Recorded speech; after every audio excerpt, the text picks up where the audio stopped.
Um tipo de questão que a gente sempre vai encontrar também nos exames são as questões discursivas, o que significa que você vai ter que redigir uma resposta, né, escrita. Vamos pegar um exemplo, a partir dele a gente vai estabelecer então alguns comentários. Isso aqui é uma questão de uma prova de design e diz o seguinte: a historiografia do design considera como marcos do exercício do design no Brasil a produção de Alexandre Wollner, Aloysio Magalhães e Sérgio Rodrigues. Desses três nomes, selecione dois e justifique o papel deles como pioneiros na área. Cite pelo menos um projeto realizado por cada um, bem como sua relevância para o design. Primeira coisa fundamental: quantas linhas? 10 linhas. Isso significa o quê? O meu projeto de resposta tem que ser pensado para caber em 10 linhas. Por que eu estou dizendo isso? Às vezes eu vejo lá o nome de um autor, no caso aqui, Aloysio Magalhães. Puxa, eu li sobre isso, interessante, vou por aqui. De repente você começa a falar uma série de coisas sobre Aloysio Magalhães. Quando você percebeu, você já está na linha 7, você nem começou a falar ainda sobre o papel pioneiro dele nessa área.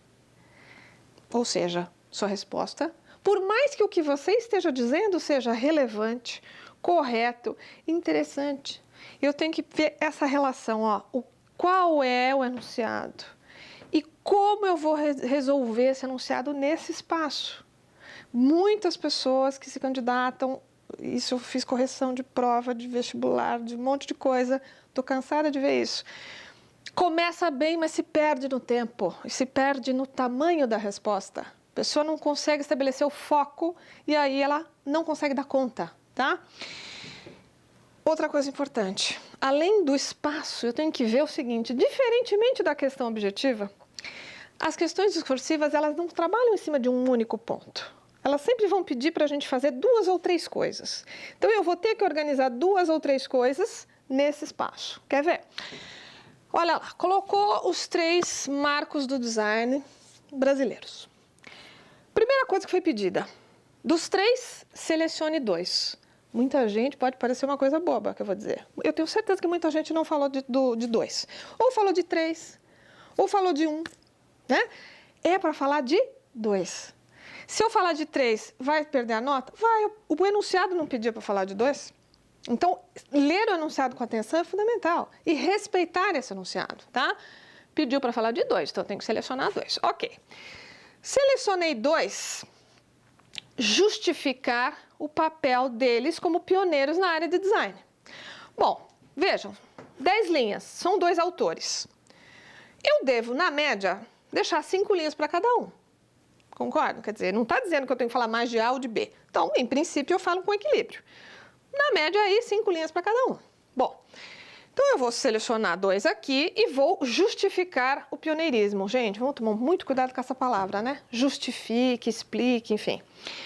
Aqui o que se quer é que você dê informações que você tenha sobre os autores, que justifiquem, que expliquem a relevância deles nessa área, no Brasil. É para dar opinião? Não. É para fazer avaliação crítica? Não. É para devolver conhecimento sobre eles. Conhecimento relevante que explica o papel pioneiro. É muito comum nesses textos aqui discursivos as pessoas começarem a dar opinião, as pessoas começarem a fazer críticas positivas ou negativas. Não é isso que é pedido. Quer saber se você sabe sobre eles e o que é que você sabe, sem que você dê sua opinião explícita a partir disso. Bom, expliquei o pioneirismo, não posso esquecer, porque isso faz parte desses 10 pontos, certo? Uma partezinha com certeza é isso também. Citar um projeto, pelo menos, de cada um e mostrar, portanto, um papel, qual é a relevância desse projeto, desse autor nessa área. Então, mais uma frasezinha ali, tá? Então, vejam, se eu me empolgar, eu posso me dar muito mal aqui? Posso, porque eu tenho que respeitar esse espaço. Respeitar esse espaço e pensar que eu tenho que fazer algumas coisas diferentes. Selecionar 2, justificar em umas 2, 3 linhas por que eles são pioneiros, dar um exemplo de um projeto e falar brevemente sobre a relevância. Uma linha mais ou menos aí sobre a relevância do projeto, para cada um, tá? Vamos ver como é que está isso, então, no padrão de resposta? Bom, no caso dessa prova, E toda a prova faz isso, né? Todo exame, todo o processo seletivo aberto, se ele for um concurso público, enfim, se ele tiver um edital, se ele tiver uma abertura pública, né? Ele sempre vai, de alguma maneira, depois publicar o gabarito das questões objetivas e vai dar alguns padrões de resposta possíveis para aquilo que é discursivo, né?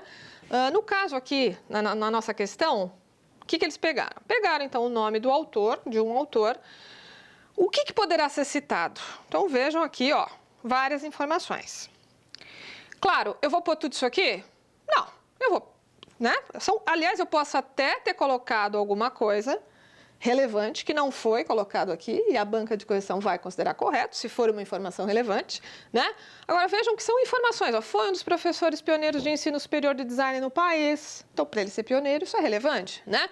Desenvolveu projeto de identidade visual quando essa prática ainda não era corrente no Brasil. Então, são informações que mostram pioneirismo. Se eu colocar uma informação dessas, duas, mais que isso, para 5 linhas, não é necessário, né? Projetos desenvolvidos, ó, tinha que citar pelo menos um. Eles deram a sugestão de alguns. De embalagem, aí um só aqui, né? E esses projetos, no caso, são relevantes porque criaram identidade visual, né? Que é o conceito que ele começou a desenvolver nessa área. Para os outros, vai acontecer a mesma coisa. O Aloysio Magalhães igual e também aqui com o Sérgio Rodrigues, exatamente a mesma estrutura, tá? Então, no caso, tive que selecionar 2, trazer essas informações, pegar uma produção relevante e aí fazer essa estrutura, certo? O que então a gente tem que deixar como destaque? Isso eu acho que é o ponto central, gente. Pergunta discursiva não tem um foco só. Quais são as coisas que eu tenho que fazer? Normalmente são 2, 3 ou 4 coisas que devem estar relacionadas num espaço X de linhas.